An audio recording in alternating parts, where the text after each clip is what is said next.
ब्रह्म और परब्रह्म ऐसा कहा जाता है कि ब्रह्म सर्वोच्च है, लेकिन परब्रह्म सर्वोच्च नहीं है। इसलिए हर बार जब आप ईश्वर से प्रार्थना करते हैं तो आप ब्रह्म से संवाद करते हैं, ताकि ब्रह्म की मदद से कुछ प्राप्त किया जा सके, लेकिन परब्रह्म की मदद से नहीं। तो वह ईश्वर कौन है जिसे ब्रह्म कहा जाता है, जिसकी आप सदैव पूजा या प्रार्थना करते हैं? और वह परब्रह्म कौन है जिसकी आप पूजा या प्रार्थना नहीं करते? ये दोनों अवधारणाएं काफी भ्रमित करने वाली हैं और साथ ही इन्हें समझना बहुत कठिन है। लेकिन इस लेख में मैं हिंदू दर्शन की इन दो जटिल अवधारणाओं को उपयुक्त रूपकों और उदाहरणों के साथ यथासंभव सरल शब्दों में समझाने जा रहा हूं। आइए सबसे पहले अवधारणा को लें। ब्रह्म क्या है? ब्रह्म एक निराकार, जो शरीर रहित, लिंग रहित सर्वोच्च आत्मा या चेतना है, जो पूरे ब्रह्मांड या अस्तित्व में व्याप्त है। यह सभी अभिव्यक्तियों का आधार है, इसलिए यह ब्रह्मांड या अस्तित्व का निर्वाहक है। मैं जानता हूं कि इस अवधारणा को समझना काफी कठिन है। आइए एक उदाहरण के माध्यम से समझते हैं। ब्रह्म को एक पेड़ की जड़ और तने, शाखाओं, टहनियों और पत्तियों को ब्रह्मांड या अस्तित्व के रूप में मान लेते हैं। चूंकि जड़ ही वृक्ष के अस्तित्व का कारण है, इसलिए ब्रह्म को इस अस्तित्व का कारण या जड़ या अस्तित्व के सभी कारणों का कारण भी कहा जाता है। लेकिन जब हम किसी पेड़ को देखते हैं तो जड़ का चित्र हमारे दिमाग में नहीं आता, क्योंकि वह जड़ की गहराई में छिपी होती है। यही बात ब्रह्म पर भी लागू होती है। चूंकि यह अस्तित्व की जड़ मात्र है, इसलिए हम इसे देख नहीं सकते, अनुभव नहीं कर सकते या इसकी संकल्पना नहीं कर सकते। यह सभी जीवित और निर्जीव चीजों में प्रवेश करता है। यह प्रवेश बिल्कुल वैसा ही है जैसे पानी सूखी मिट्टी में प्रवेश करता है, जहां जल ब्रह्म है और मिट्टी भौतिक अस्तित्व है। यह हर चीज का स्रोत और हर चीज की जड़ है। यह अवधारणा यह निष्कर्ष निकालती है कि सभी चेतन अर्थात जीवित चीजें और निर्जीव वस्तुएं इससे उत्पन्न होती हैं और अंत में नष्ट होने पर इसमें विलीन हो जाती हैं।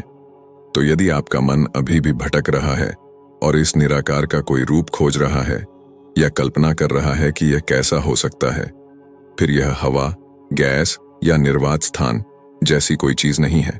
यह उन सभी चीजों से परे है जो हमारे आसपास मौजूद हैं। ब्रह्म चेतना या जागरूकता के अलावा और कुछ नहीं है। यह चेतना हमारी तरह कोई साधारण चेतना नहीं है। वास्तव में यह चेतना की एकाधिक या अनंत संख्या के बारे में है। हम किसी चीज के बारे में जागरूक होने के लिए केवल अपनी चेतना को केंद्रित कर सकते हैं, क्योंकि हम एक समय में केवल एक ही चीज के बारे में सोच सकते हैं या उसका निरीक्षण कर सकते हैं। लेकिन ब्रह्म के मामले में यह भिन्न है। इसे ध्यान केंद्रित करने की आवश्यकता नहीं है, क्योंकि इसमें कई चेतनाएं हैं। इस तरह भगवान एक साथ अरबों लोगों की प्रार्थना सुनते हैं। तो ब्रह्म पूरी तरह से चेतना और अनंत बुद्धि है। ब्रह्म की निराकार प्रकृति के बिंदु पर वापस जाकर यह कहा जाता है कि यह सत अर्थात आकार के साथ और असत अर्थात बिना रूप के या बिना आकार वाला दोनों हो सकता है। इन दो अवधारणाओं को ध्यान में रखते हुए ब्रह्म को विभाजित किया गया है। पहला सगुण ब्रह्म और दूसरा निर्गुण ब्रह्म। अब मैं सगुण ब्रह्म के बारे में लिखने जा रहा हूं, क्योंकि मैं पहले ही निर्गुण ब्रह्म पर चर्चा कर चुका हूं। सगुण ब्रह्म का अर्थ जैसे निर्गुण ब्रह्म का अर्थ है कि गुणों या विशेषताओं के बिना, ब्रह्म और सगुण ब्रह्म का अर्थ है गुणों और विशेषताओं वाला ब्रह्म। सीधे शब्दों में कहें तो जब यह एक रूप धारण कर लेता है तो हम इसे सगुण ब्रह्म कहते हैं। अब आप सोच सकते हैं कि वह सगुण ब्रह्म कौन है? वास्तव में यह निर्गुण ब्रह्म का साकार पहलू है। अब निर्गुण ब्रह्म विभिन्न सनातन धर्म के संप्रदायों के अनुसार भिन्न हो सकता है। वैष्णवों के लिए श्री हरि विष्णु सगुण ब्रह्म हैं, क्योंकि उनका मानना है कि विष्णु ही ब्रह्म है। शैवों के लिए महादेव शिव सगुण ब्रह्म है, क्योंकि उनका मानना है कि शिव जी ही ब्रह्म है। शाक्तों के लिए आदिशक्ति सगुण ब्रह्म है, क्योंकि उनका मानना है कि वह ब्रह्म है। और ऐसे कई अन्य संप्रदाय हैं जिनकी ब्रह्म के बारे में अपनी अपनी आस्था प्रणाली है। अतः ब्रह्म जो भी रूप धारण करता है या स्वयं प्रकट होता है तो वह सगुण ब्रह्म है। यहां तक कि निर्जीव वस्तुओं को भी ब्रह्म का सगुण पहलू माना जाता है। लेकिन ब्रह्म शब्दावली में परब्रह्म शब्द आपको भ्रमित कर सकता है। ये तो हमने बात की ब्रह्म के बारे में। अब बात करते हैं कि परब्रह्म क्या है। परब्रह्म शब्द का अर्थ सबसे बड़ा ब्रह्म या पूर्ण या सर्वोच्च ऐश्व है। परा शब्द एक संस्कृत शब्द है जिसका अर्थ सर्वोच्च या सर्वोच्च है और प्रासंगिक रूप से इसके कई अलग अलग अर्थ हो सकते हैं, जिनमें अन्य, अन्य, माता पिता से भिन्न, अगला, अंतिम, पिछला आदि शामिल हैं, लेकिन अर्थ इन्हीं तक सीमित नहीं है। आप सोच सकते हैं कि यदि ब्रह्म पहले से ही सर्वोच्च है तो परब्रह्म जैसा दूसरा शब्द क्यों है? हालांकि यह काफी विरोधाभासी भी प्रतीत होता है। कुछ लोग कहते हैं कि ब्रह्म और परब्रह्म का अर्थ मूलतः एक ही है और विभिन्न प्रासंगिक अर्थों को व्यक्त करने के लिए उनका परस्पर उपयोग किया जा रहा है। आदि गुरु शंकराचार्य के अनुसार जब ब्रह्म निर्गुण रहता है तो उसे परब्रह्म कहा जाता है और कहा जाता है कि जो व्यक्ति मानसिक आध्यात्मिक ज्ञान प्राप्त कर रहा है वह ब्रह्म है। मेरी समझ के अनुसार शंकराचार्य जी के कथन का वास्तव में यही अर्थ है कि ब्रह्म शब्द की उत्पत्ति संस्कृत के मूल शब्द से हुई है जिसका अर्थ है विस्तार करना। इसलिए जब कोई व्यक्ति प्रबुद्ध या आत्म साक्षात्कारी हो जाता है तो उसकी चेतना का विस्तार होना शुरू हो जाता है या मन या मनुष्य के माध्यम से ब्रह्म की ओर बढ़ना शुरू हो जाता है।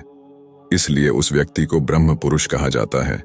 एक विस्तारित मन, एक विस्तारित चेतना। इस प्रकार उन्होंने ब्रह्म और परब्रह्म के बीच अंतर समझाया, लेकिन यह कुछ अधिक भ्रमित करने वाला है। लेकिन आदि शंकराचार्य के अनुसार वे मूलतः एक ही हैं। ब्रह्म शब्द का प्रयोग ईश्वर और गैर ईश्वर दोनों वस्तुओं के लिए भी किया जाता है। चूंकि दोनों शब्दों का प्रयोग दो अलग अलग चीजों के लिए किया जाता है, इसीलिए ये सभी भ्रम हैं। लेकिन यदि परा का अर्थ सर्वोच्च, निरपेक्ष या महानतम है, अतः परब्रह्म कौन है? परब्राह्मण शब्द सर्वोच्च सत्ता या ईश्वर को दर्शाता है जो निराकार है और पूरे ब्रह्मांड या अस्तित्व में व्याप्त है, अर्थात जो ब्रह्मांड और उससे भी परे है। निर्गुण ब्रह्म शब्द निराकार ईश्वर या आत्मा को दर्शाता है जिसे जैविक इंद्रियों या मानव बुद्धि के माध्यम से नहीं देखा जा सकता है। सगुण ब्रह्म शब्द निराकार ईश्वर या आत्मा के मूर्त पहलू को दर्शाता है। यह शब्द हमारे आसपास सजीव और निर्जीव वस्तुओं सहित प्रकट चीजों को भी दर्शाता है। अब बात करते हैं कि ब्रह्म और परब्रह्म में क्या अंतर है। सीधे शब्दों में कहें तो ब्रह्म शब्द का अर्थ निराकार सर्वोच्च आत्मा या चेतना है जो पूरे ब्रह्मांड में सर्वव्यापी और व्याप्त है, जबकि परब्रह्म का अर्थ केवल निराकार का निराकार पहलू है। लेकिन ब्रह्म का अर्थ है निराकार और निराकार के आकार दोनों पहलू।